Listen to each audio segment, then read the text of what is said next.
Hello everyone, आप सभी का इस लेक्चर में बहुत बहुत स्वागत करता हूं। आगे लेक्चर को और बढ़ाते हैं और इसमें हम देखेंगे कुछ और टर्मिनोलॉजी।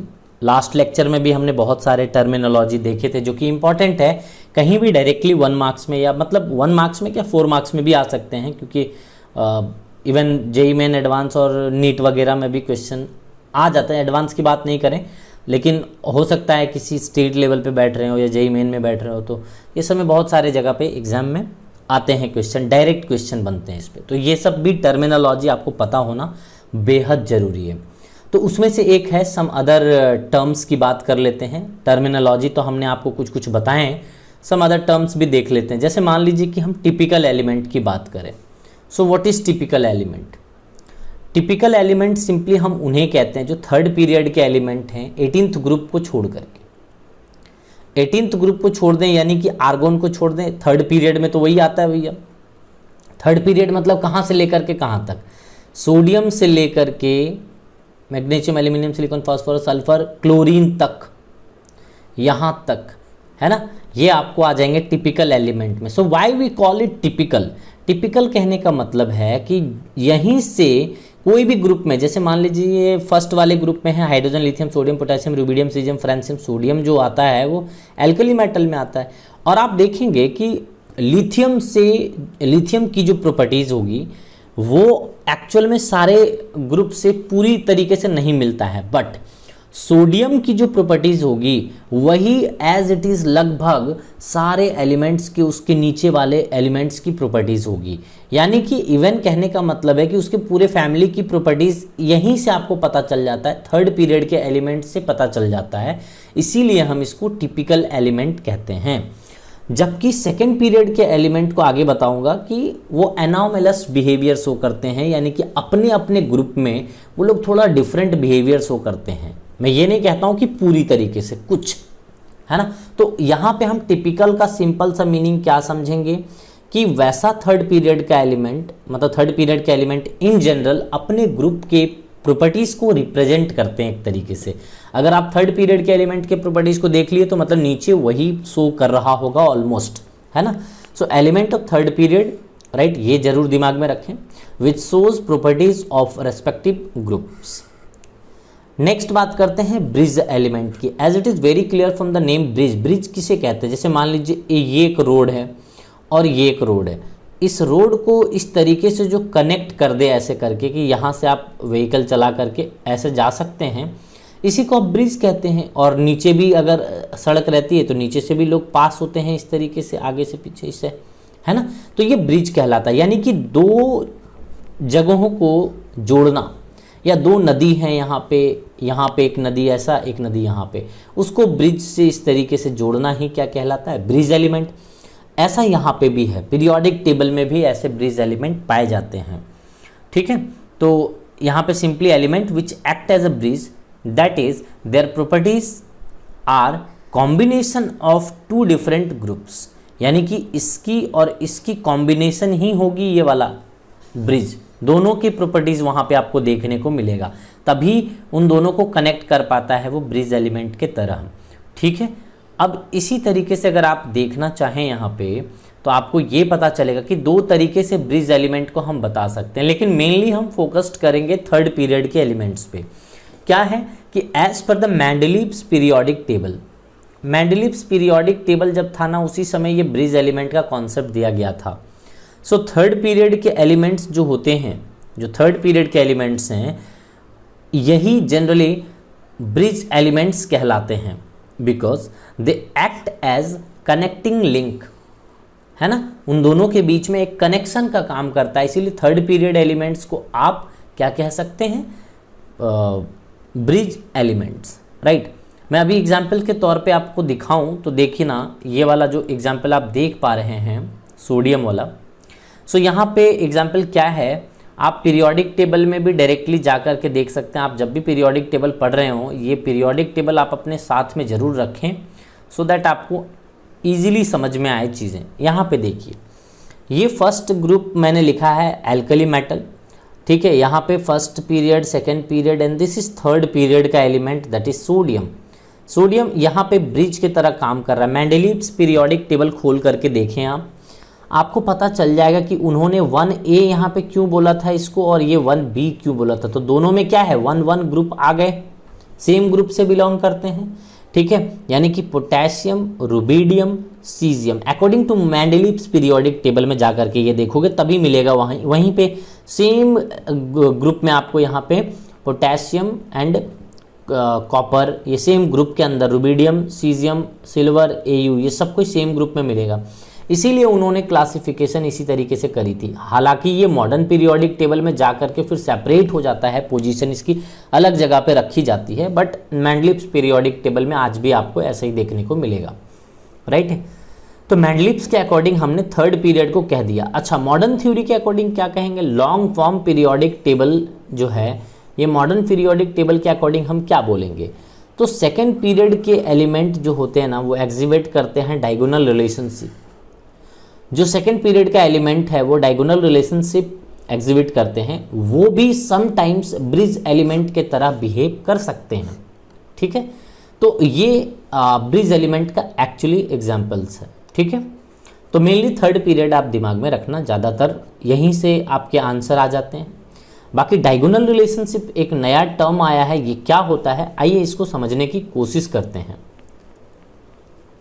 सो बहुत आसान है डायगोनल रिलेशनशिप, जिसे बड़े इजी लैंग्वेज में समझा जा सकता है कि डायगोनली रिलेट करना, राइट। सो यहाँ पे क्या होता है कि कुछ एलिमेंट्स जो होते हैं, जैसे मैंने यहाँ पे सेकेंड पीरियड को पूरी तरीके से लिख दिया, सेकेंड पीरियड को लिख दिया, ये आपके थर्ड पीरियड के एलिमेंट्स को हमने इस तरीके से लिख दिया, राइट। तो आपने क्या देखा कि सेकेंड एंड थर्ड पीरियड के एलिमेंट में यहाँ पे कुछ रिलेशन देखने को मिलता है, यानी कि बहुत हद तक प्रॉपर्टीज मैच करती हैं इनकी। लिथियम की और मैग्नीशियम की बहुत हद तक प्रॉपर्टीज मैच कर जाती हैं। बहुत सारे प्रॉपर्टीज हैं, आगे चल करके जब डिटेल में आप एल्कली मेटल या एल्कलाइन अर्थ मेटल जब आप पढ़ेंगे तब वहाँ पे डिटेल में आपको प्रॉपर्टीज बताई जाती हैं। बस अभी आपको एक ओवरव्यू लेना है कि इनकी प्रॉपर्टीज सेम होती है। इन तीन ग्रुप्स में मेनली आपको याद रखना है, हालांकि बहुत कम अमाउंट में इधर भी सिमिलैरिटीज देखने को मिलता है आगे चल करके भी डायगोनली, बट इन जनरल ज़्यादातर बुक में यही तीन को मेंशन करते हैं, राइट। तो हमें भी यही तीन याद रखने हैं, राइट। डायगोनल रिलेशनशिप में इतना ही दिमाग में आपको रखना है। तो ये हो गया आपको लिथियम बेरिलियम, लिथियम का मैग्नीशियम, बेरिलियम का एल्यूमिनियम, बोरोन का सिलिकॉन, ये है अपना डायगोनल रिलेशनशिप।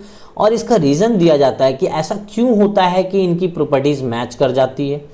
तो ऐसा इसलिए होता है क्योंकि उनके बीच का जो चार्ज बाई साइज रेशियो जो होता है, चार्ज बाई साइज रेशियो कहने का मतलब क्या है कि जैसे मान लीजिए कि लिथियम के पास +1 चार्ज है और मैग्नीशियम के पास 2+ चार्ज है, ठीक है। तो चार्ज ले लीजिए और साइज को डिवाइड कर दीजिए नीचे से, इसके साइज को और इसके साइज को, तो लगभग सिमिलर आता है। तो उसी को हम कह रहे हैं कि सिमिलर आयोनिक पोटेंशियल, यानी कि चार्ज बाई साइज की जो रेशियो है वो ऑलमोस्ट सिमिलर होता है। इसीलिए हम यहाँ पे कहते हैं कि इस चार्ज बाई साइज रेशियो के कारण ये डायगोनली रिलेशन में रहते हैं। नेक्स्ट टर्मिनोलॉजी हम समझ सकते हैं, that is rare earth element. Rare earth element अपने आप में बहुत इंपॉर्टेंट होता है, डायरेक्टली पूछ लिए जाते हैं। ये टोटल 17 एलिमेंट्स होते हैं रेयर अर्थ एलिमेंट, जो कि आपके अर्थ सरफेस में बहुत रेयरली आपको मिलेगा, बहुत रेयर आपको मिलते हैं एक प्लेस में, है ना। They are spreaded very evenly over the earth surface, बहुत कम मात्रा में आपको देखने को मिलेगा ये। So it is hard to find a lot in a place, एक जगह पे ज़्यादा पाने की संभावनाएं बहुत कम होती हैं, जिसके कारण हम इन्हें रेयर अर्थ एलिमेंट कहते हैं, राइट।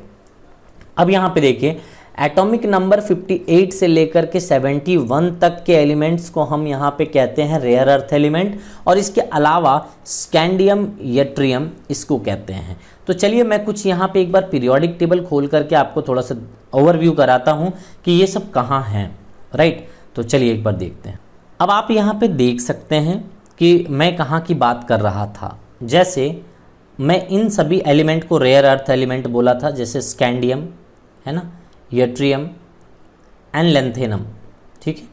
अब यहाँ से निकलने वाले कितने एलिमेंट, 14 एलिमेंट।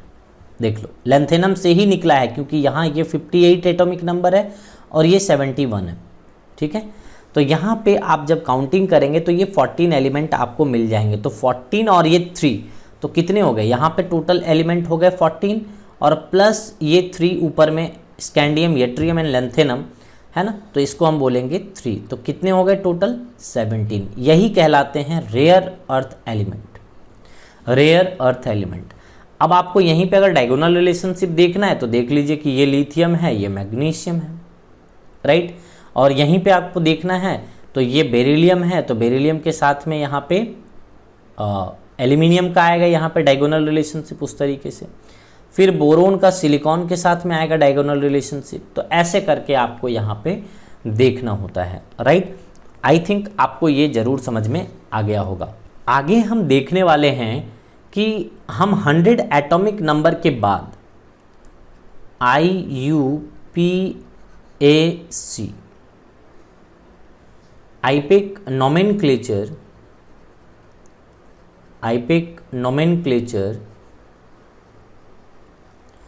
of element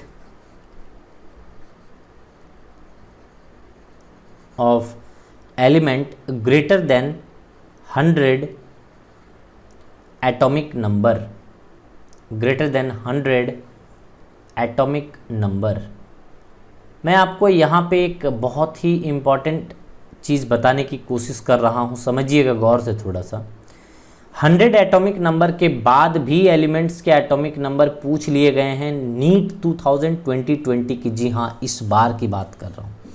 जब मैं एनालिसिस कर रहा था पीरियोडिक मतलब पूरे चैप्टर की, पूरे पेपर की, तो मुझे ये देखने को मिला कि डायरेक्टली उन्होंने क्वेश्चंस पूछ रखे हैं एटॉमिक नंबर जो कि 100 से ज़्यादा हैं। लेकिन ऐसा नीट में ही देखने को मुझे मिलता है कि रटने वाले क्वेश्चन डायरेक्ट कभी कभी पूछ ले जाते हैं, इनकी टेंडेंसी कुछ ऐसी होती है, राइट।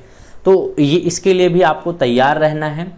लेकिन 100 एटॉमिक नंबर के बाद हम एक जनरलाइज फॉर्म में यहाँ पे एटॉमिक नंबरिंग करने सीखना है, नेमिंग करने सीखना है। यहाँ पे मैं यहाँ पे रटने नहीं सिखाऊंगा ये चीज़ को, लेकिन एलिमेंट का नाम एक बार ज़रूर देख लेना जो कि नए नए डिस्कवर्ड हुए हैं। शायद वो ये बताने के लिए पूछ लिया कि नए एलिमेंट डिस्कवर्ड हुए हैं, तो अलर्ट रहना है भैया, पूछ लिया जाएगा आपसे, ठीक है। तो ज़रूर एक बार आप भी पढ़ के दिमाग में थोड़ा सा ओवरव्यू करके रख सकते हैं। लेकिन मैं यहाँ पे अदर चीज़ बताने वाला हूँ कि 100 एटॉमिक नंबर के बाद किसी भी एलिमेंट की नोमेनक्लेचर हम किस प्रकार से कर सकते हैं, आइए उसको देखते हैं। जैसे मान लीजिए पहले तो मैं नंबर लिख देता हूँ यहाँ पे, ठीक है, ये नंबर रहा। उसके बाद उसके वर्ड्स की उसको क्या बोलेंगे हम, राइट, ये वर्ड, एंड देन सिंबल। हम उसको सिंबल क्या क्या यूज़ कर सकते हैं ये बताएंगे उसको, ठीक है। तो यहाँ पे क्या करना है देखना, ये दिस इज 0 है ना, 1 2 3 4 5 6 7 8 9। 0 को अगर आपको पता हो तो हम नील कहते हैं, 1 को यहाँ पे हम अन कहते हैं। सिंबल कभी रिपीट नहीं होना चाहिए, इस बात का ख्याल रहे आपको। ऐसे आपको नेम यूज़ करने जिसका सिंबल यूज़ रिपीटेशन नहीं आनी चाहिए, देख रहे हो। सो T4 ट्राई, अब चूंकि यहाँ पे T ऑलरेडी सिंबल में यूज़ आ चुका है तो आप टेट्रा नहीं ले सकते, तो यहाँ पे आपको लेना पड़ेगा क्वाड, क्योंकि सिंबल रिपीट नहीं होने चाहिए, Q। एंड देन यहाँ पे आप लिखेंगे पेंट, देन आप यहाँ पे लिखेंगे हेक्स, राइट। अब चूंकि आपने यहाँ पे H एक बार ले लिया है तो अब आप हेप्ट यूज़ नहीं कर सकते, यहाँ पे आपको एक नया टर्मिनोलॉजी सेप्ट वर्ड यूज़ करना पड़ेगा, ठीक है। यहाँ पे ऑक्ट वर्ड यूज़ कर सकते हो क्योंकि O यूज़ नहीं हुआ है। 9 के लिए नॉन यूज़ नहीं कर सकते हैं हम लोग क्योंकि N ऑलरेडी यूज़ हो चुका है, आप यहाँ पे देख सकते हैं दिस इज़ N। यहाँ पे हम इन यूज़ कर लेते हैं, सो ये ई से इंडिकेट हो गया। इस तरह से हमने क्या किया कि सबकी सिंबलाइजेशन कर दी, और इतना करने के बाद आपको फाइनली ऐड करना होता है उसमें IUM, यम ऐड करना होता है। जैसे मान लीजिए फॉर एग्जाम्पल आप यहाँ पे इसको समझ सकते हैं कुछ इस तरीके से कि 101 है, अगर मान लीजिए 101 है, तो आप इसे कैसे लिख सकते हैं? 1 को क्या लिखेंगे? अन। आप वहाँ पे देख सकते हैं, दिस इज अन, यहाँ पे 1 को अन। अगेन 0 को हम यहाँ पे नील बोलेंगे, फिर 1 को क्या बोलेंगे? अन। तो ये क्या, और प्लस क्या करना है? यम, IUM, तो हम यहाँ पे प्लस कर देंगे IUM। तो ये फाइनली हो जाएगा अनिल अनियम। समझ में आया? अनिल या अनियम। अब इसको अगर हम सिंबलाइज करें तो कैसे सिंबलाइज कर सकते हैं? सिंबलाइजेशन में हम लिख सकते हैं UNU। पहले ऐसा लिखा जाता था, 101 के जगह पे, जब तक एलिमेंट डिस्कवर्ड नहीं हुए थे उसके प्लेस पे ऐसे लिखा जाता था। अब चूंकि एलिमेंट डिस्कवर्ड होने लग गए हैं तो उसके जगह पे उस एलिमेंट का मतलब नेम पता चल चुका है, तो उसके जगह पे अब नेम हम वहाँ पे लिख देते हैं। बट आपको ज़्यादा रटने की ज़रूरत नहीं है, आप एक बार बस पढ़ लेना, उसको एक बार देख लेना, सो दैट अगर धुंधला भी याद रहे तो आप उसमें टिक कर सकें। राइट, नेक्स्ट 105 की बात करते हैं। सो 105 के अगर लिखना चाहें तो 1 के लिए अन, 0 के लिए नील और 5 के लिए पेंट, और यम लगा दीजिए तो आप क्या बोल सकते हैं? अनिल पेंटियम। सिंबल क्या लिखेंगे? UNP, ये आपका सिंबल हो गया। तो ऐसे करके आप जितने एग्जाम्पल चाहें लिख सकते हैं। मैं एक लास्ट एग्जाम्पल कर देता हूँ, दैट इज़ 103। इसके लिए आप लिखेंगे अन, नील, और यहाँ पे ट्राई आ गया ना तो IUM अगर यहाँ पे ऐड करते हैं तो ये यहाँ पे एडिशन के जगह पे अगर दो चीज़ कॉमन आ जाता है तो उसको आप कॉमन ले सकते हैं आप। सो अन नील ट्रियम, मैंने एक आई को कॉमन डायरेक्टली ले लिया है, ऐसे आप लिख सकते हैं। ठीक है, सिंबल क्या लिखेंगे? UNT, ऐसे लिख सकते हैं। सो इस तरह से आप 100 एटॉमिक नंबर के बाद आने वाले जितने भी एलिमेंट्स हैं उनकी आप सिंबलाइजेशन कुछ इस तरीके से कर सकते हैं। 100 एटॉमिक के बाद उसकी नेमिंग इस तरीके से लिख सकते हैं। अब अगला जो टॉपिक आता है that is identification of block, period and group. That is very very important. और यहाँ पे मैं आपको बताता हूँ, चूँकि अभी तक आपने एटॉमिक स्ट्रक्चर पढ़ा नहीं है, चूँकि पीरियोडिक टेबल में सबसे मोस्ट इम्पॉर्टेंट पार्ट जो होती है वो इलेक्ट्रॉनिक कॉन्फ़िगरेशन होती है। अगर आपको इलेक्ट्रॉनिक कॉन्फ़िगरेशन नहीं आएगा तो आप कुछ भी आगे की चीज़ें नहीं समझ में आएंगी आपको।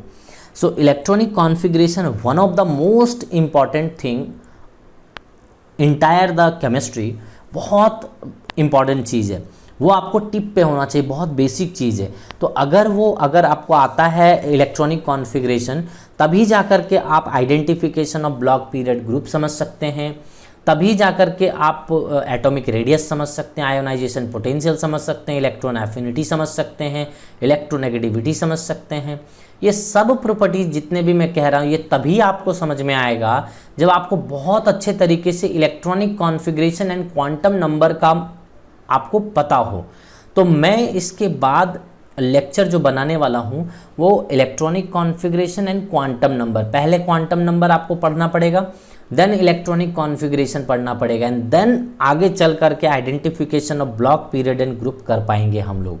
Right, so this is very very important. तो मैं बड़े डिटेल में उसको कवर करूँगा, आप उसे भी ज़रूर देखिए, है ना। उसके बाद ही हम identification of block, period, group, Z effective, ये सब कुछ हम कर पाएंगे, बिना उसके नहीं कर पाएंगे, क्योंकि इस लेवल पे अभी आपने चूँकि एटॉमिक स्ट्रक्चर नहीं पढ़ा होगा, और पढ़ लिया है जिनके लिए, जो पढ़ लिए हैं उसके लिए तो कोई प्रॉब्लम नहीं है, बट नहीं पढ़े हैं तो आपको दिक्कत आ सकती है। इसीलिए मैं वहाँ का टॉपिक, चूँकि यहाँ पे बहुत अच्छे तरीके से यूज़ में होना है, इसीलिए हमारी मजबूरी बनती है, मुझे यहाँ पे पढ़ना पड़ेगा quantum number as well as electronic configuration. So अगला टॉपिक हमारा यही होगा और बड़े डिटेल में हम इसको पढ़ने वाले हैं। ठीक है, तो हमें जितने भी तरह के टर्मिनोलॉजी थे, जितने भी तरह के बेसिक टॉपिक थे, हिस्ट्री थे, ये सब चीज़ मैंने बारीकी से बड़े डिटेल में कवर किया। आपको बिल्कुल एनसीईआरटी पढ़ने की ज़रूरत नहीं है। मैंने एनसीईआरटी के लाइन बाय लाइन को पढ़ करके अच्छे तरीके से समराइज करके समरी आपको मैंने दे दिया है और बहुत ही डिटेल में दिया है। ठीक है, मतलब उसका थीम निकाल करके आपको मैंने दिया है डिटेल में। ओके, सो होपफुली आपको यहाँ तक के जर्नी में समझ में आया होगा। हम आगे मिलते हैं इस चैप्टर में इलेक्ट्रॉनिक कॉन्फ़िगरेशन के साथ में और क्वांटम नंबर के साथ में। तो इस लेक्चर में इतना ही, राइट। धन्यवाद। Thank you everyone.